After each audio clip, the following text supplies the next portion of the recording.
नमस्कार, स्वागत है आपका खबर एचपी में। तो आइए जानते हैं हिमाचल के हर छोटे बड़े शहर से जुड़े 30 फटाफट बड़ी खबरों को। इससे पहले यदि आप वीडियो को लाइक नहीं किए हैं तो लाइक कर दीजिए और चैनल में नए तो चैनल को सब्सक्राइब कर लीजिए। और आप वीडियो को कहां से देख रहे हैं कमेंट बॉक्स में हमें जरूर बताइए। अब राज्य चयन आयोग के माध्यम से होंगी ग्रुप सी की भर्तियां, जानिए प्रक्रिया में क्या होगा बदलाव। जी हां, हिमाचल में जॉब ट्रेनिंग की ग्रुप सी श्रेणी के तहत सभी भर्तियां अब राज्य चयन आयोग के हमीरपुर के माध्यम से होंगी। इस श्रेणी की जो भर्तियां लोक सेवा आयोग के माध्यम से जारी है वह पूर्व की तरह ही होंगी।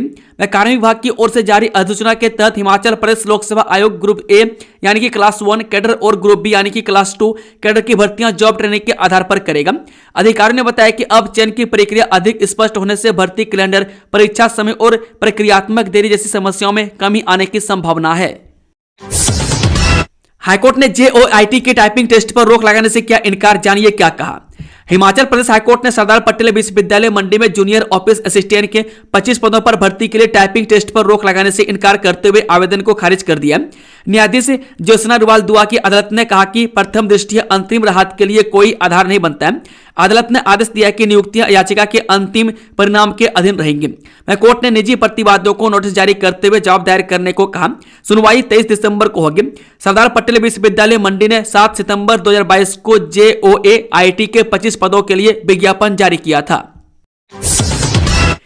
हिमाचल पर्यटन विकास निगम के होटलों में होगी करेंसी एक्सचेंज, विदेशी सैलानियों को मिलेगा फायदा।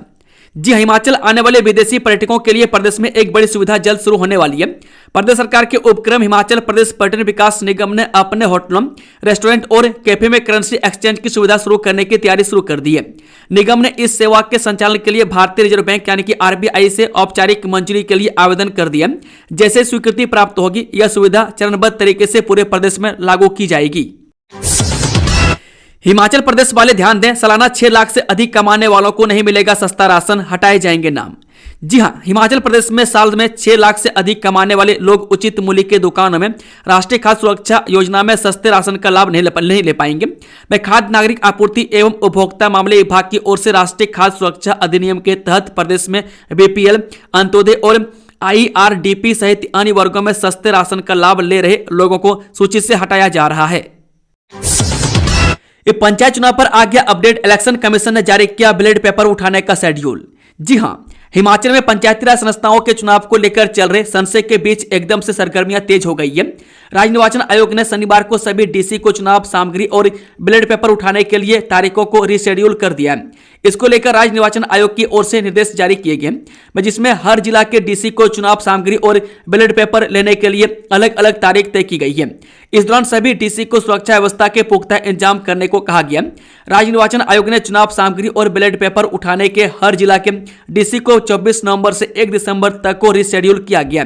बता दें कि इसमें कलांग, काजा, किन्नौर और कुल्लू के डीसी को 24 नवंबर को चुनाव सामग्री को रिसीव करना होगा।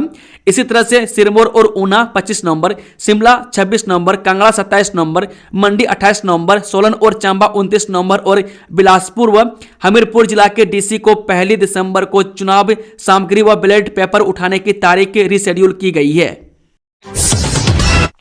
एचआरटीसी में ट्रांसफर पॉलिसी लागू, परिवहन मजदूर संघ ने इस बदलाव को बताया अपनी जीत।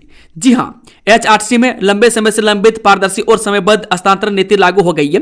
हिमाचल परिवहन मजदूर संघ की निरंतर मांग और अधिकारियों से संवाद के बाद प्रबंधन ने नई ट्रांसफर पॉलिसी को मंजूरी दी है। यह निर्णय हाल ही में हुई बोर्ड ऑफ डायरेक्टर्स की बैठक में लिया गया। यह जानकारी देते हुए संघ के प्रदेश महामंत्री हरीश कुमार प्रासर ने बताया कि नई नीति के तहत ट्रांसफर प्रक्रिया को पूरी तरह समयबद्ध और पारदर्शी बनाया गया। श्री प्रासर ने बताया कि संघ का कहना है कि इस नई नीति से वर्षों से चली आ रही पिक एंड चूज प्रणाली समाप्त होगी तथा राजनीतिक और व्यक्तिगत हस्तक्षेप पर रोक लगेगी। इससे सभी कर्मचारियों के लिए समान नियम लागू होंगे और लंबे समय तक एक ही स्थान पर तैनाती से पैदा होने वाली अव्यवस्था और भ्रष्टाचार पर भी अंकुश लगेगा। आर्थिक रूप से कमजोर छात्रों को कॉन्वेंट स्कूलों में एडमिशन में देना होगा 25% कोटा, निगरानी को कमेटी गठित। जी हां, हिमाचल प्रदेश में राइट टू एजुकेशन के प्रावधानों के तहत निजी अथवा कॉन्वेंट स्कूल में आर्थिक रूप से कमजोर परिवारों के बच्चों को नियमों के अनुसार प्रवेश देना होगा। राइट टू एजुकेशन के प्रावधानों के तहत आर्थिक तौर पर कमजोर परिवारों के बच्चों को प्रवेश में 25% कोटा तय है।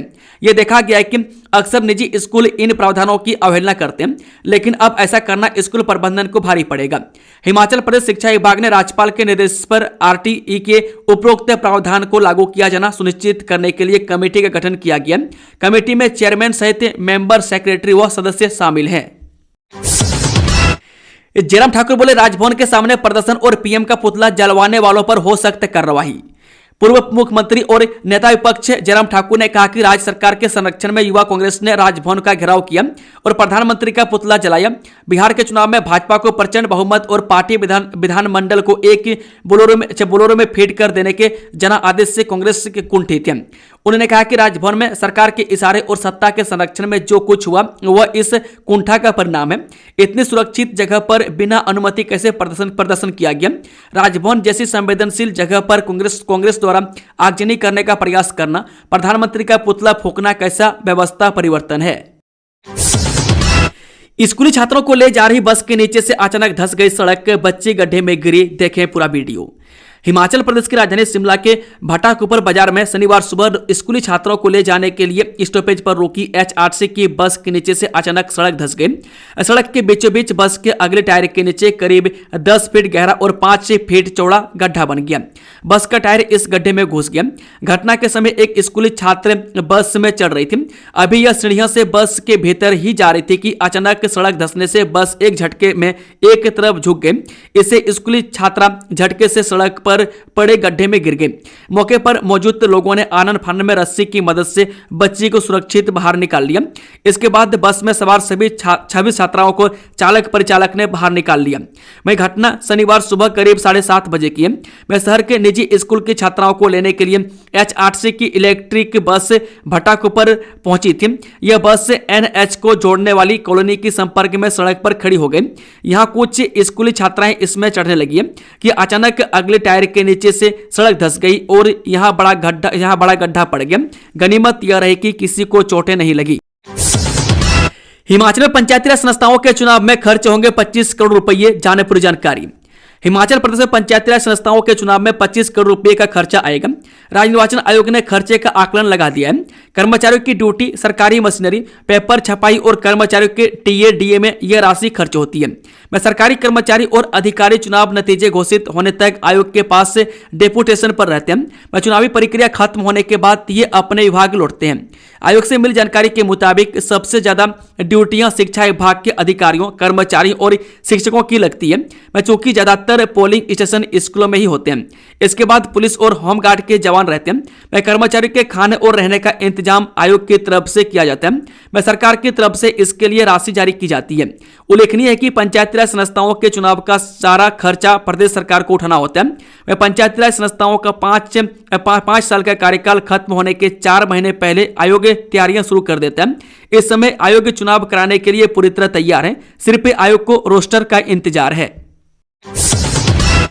इस 40 से कम क्रेडिट वाले विद्यार्थियों का होगा 7वें सेमेस्टर में पंजीकरण, बीटेक के विद्यार्थियों को राहत।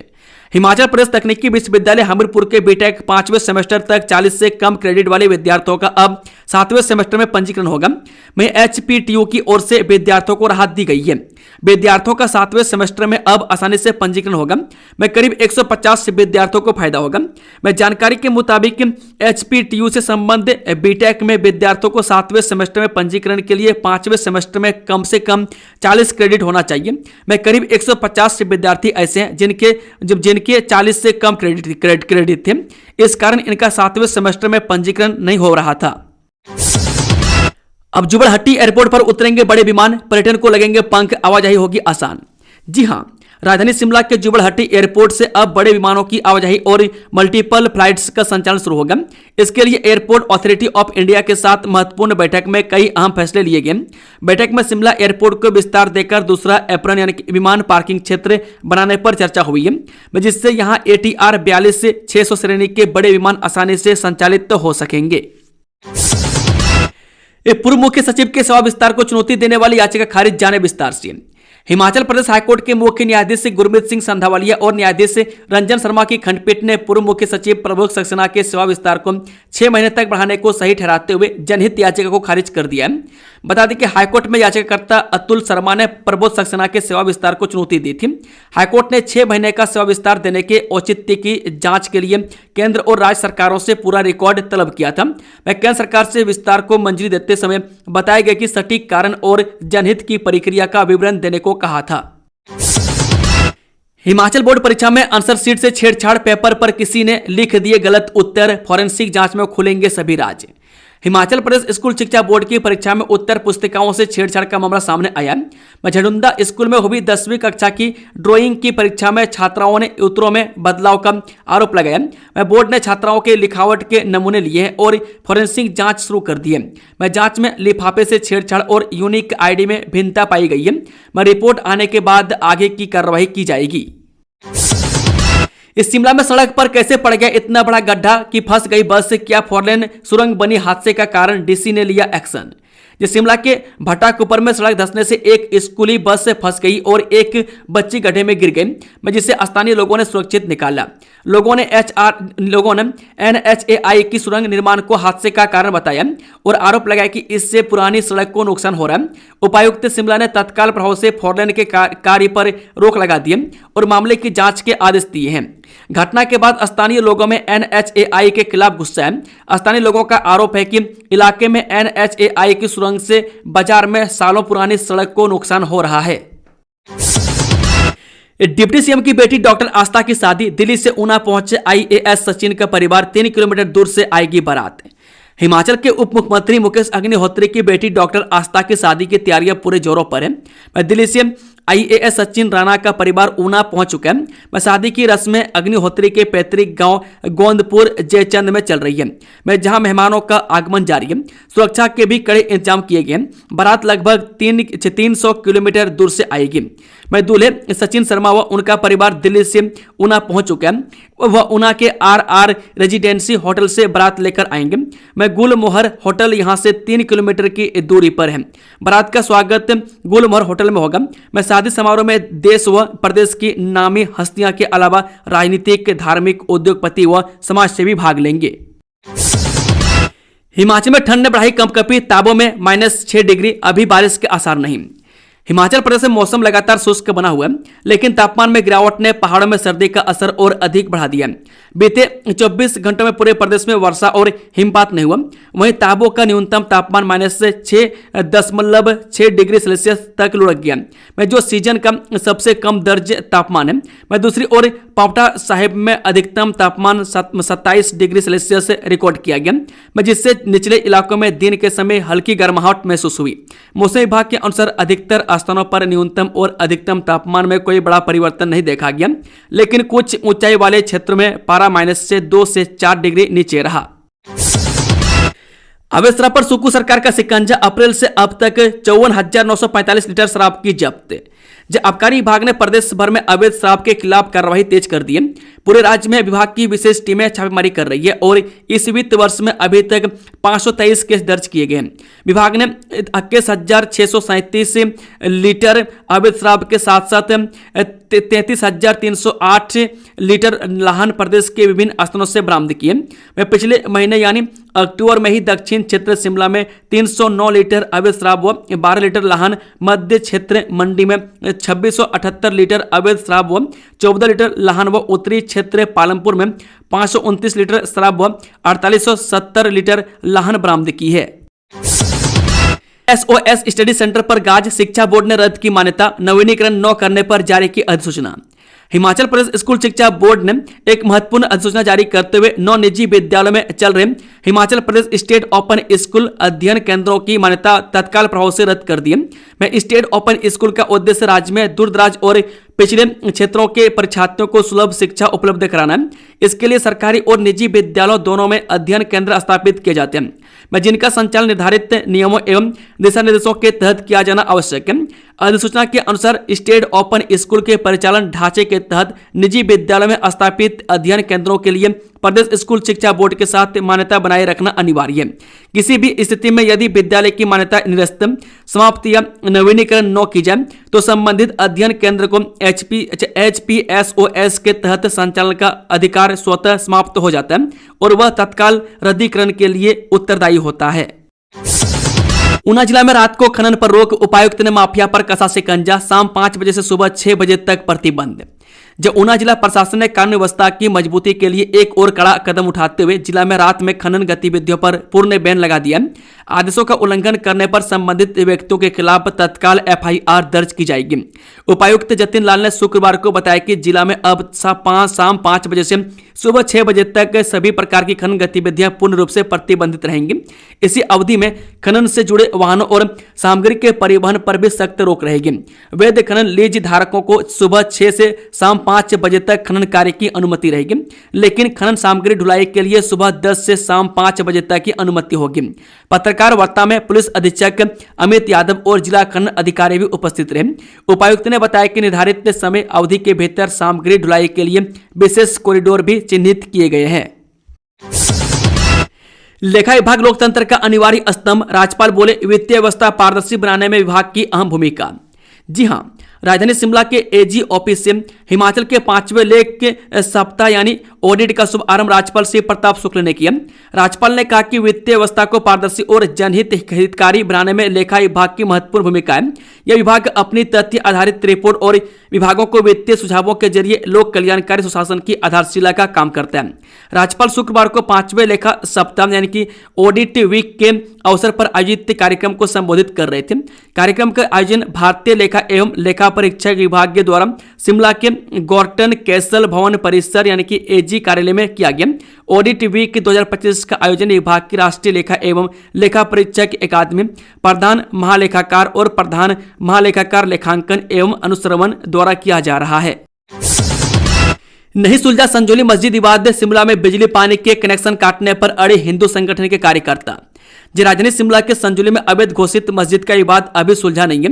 शुक्रवार को देवभूमि संघर्ष समिति के आह्वान पर हिंदू संगठनों पदाधिकारियों ने संजौली में जमकर नारेबाजी की।